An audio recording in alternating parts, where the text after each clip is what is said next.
It's almost time. I'm so excited. Sony is about to showcase PS5 games for the first time in a live stream coming up June 4th. Yeah, just a couple of days away at 4 p.m. Eastern Time.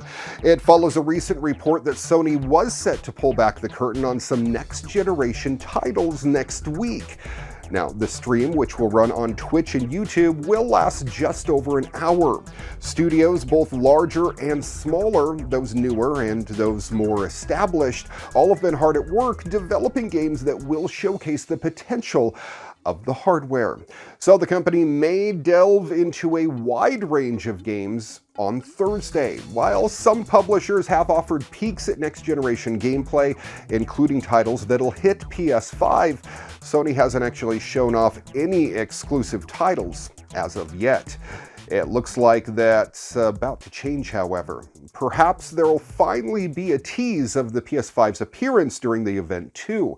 With less than 7 months to go before the console starts shipping, Sony still hasn't revealed the PS5's physical design. For comparison, Microsoft actually unveiled the Xbox Series X as far back as December.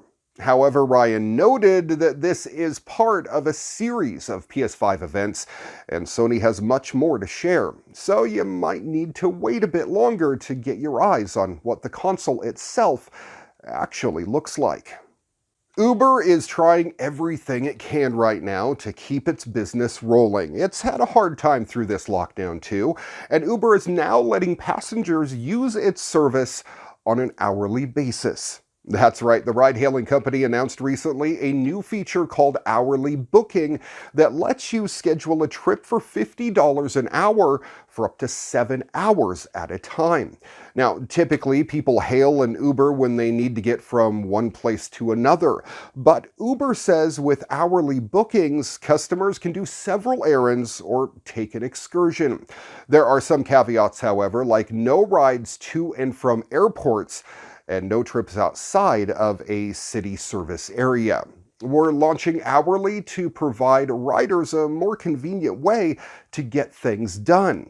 That comes from the Uber Director of Rider Operations, and to provide an additional earnings opportunity for drivers as we move forward in this new normal. Uber has seen its rides fall drastically since the novel coronavirus pandemic struck at the beginning of March. In a call with investors earlier this month, the company said by mid-April that ride volume was down by as much as 80%, as it should be if we're all stuck at home.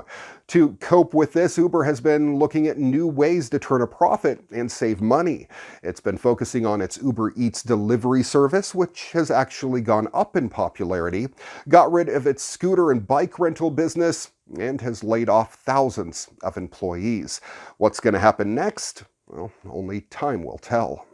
If you're a Madden fan, listen up. Electronic Arts and the National Football League have just come to an agreement to extend their current partnership for the Madden NFL series all the way to 2026. That means the Madden games, including the current Madden NFL 20, will remain the only simulation-style football games with photorealism, current players, and official team names sanctioned by the NFL. Now, along with the deal, both parties said that they would develop a closer relationship with the aim to make Madden more true to life.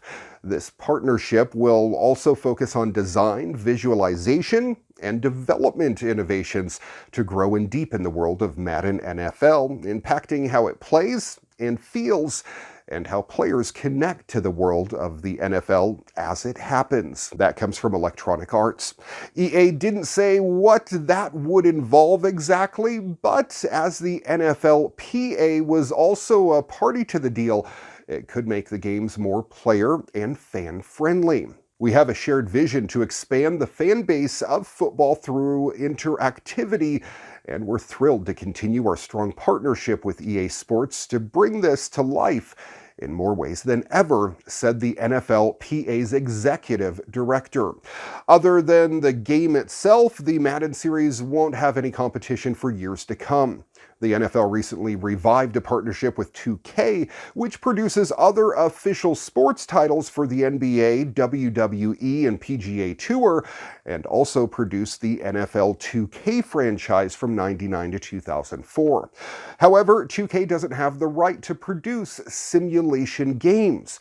It can only develop arcade style and other types of games a la NBA 2K Playgrounds 2. The old agreement was scheduled to expire in 2022, but both parties obviously decided to ink a new deal sooner rather than later. The renewal agreement went to a vote recently, but the parties had already agreed to the terms ahead of time, a spokesperson told Polygon. The deal includes a provision for a one-year extension, but financial and other terms were not disclosed. Sonic the Hedgehog is getting a sequel. Yes, the troubled movie that right out of the gate had a bunch of people that weren't happy about it actually made enough money to where they want to try this again. And apparently Jim Carrey didn't do too bad in it either. Paramount Pictures and Sega Sammy confirmed recently that they have commenced development on a sequel to the live-action family comedy. The sequel would reteam the filmmakers with Jeff Fowler directing and Pat Casey and Josh Miller writing the script. The movie is still in development stage, so decisions have not been made yet regarding casting or a production start date. Neil H. Moritz, Toby Asher, and Tura Nakahara are producing the pick, while Hajime Satomi, Haruka Satomi, and Tim Miller are executive producing. Now, based on the popular video game franchise from Sega, the first film released in February of this year tells the story of the world's speediest hedgehog as he embraces his new home on Earth. Sonic, voiced by Ben Schwartz, and his new best friend Tom, played by James Marston, team up to defend the planet from the evil genius Dr. Robotnik, which of course was played by Jim Carrey, as he plots world domination. Now, the family-friendly pick also starred Tika Sumpter. Upon its release, Sonic the Hedgehog scored the #1 opening weekend of all time for a movie based on a video game. That's saying a lot in this day and age. And of course boasted the 4th best President's Day weekend debut. Sonic was among the slew of films released early on home entertainment after theaters were shuttered due to the COVID-19 crisis.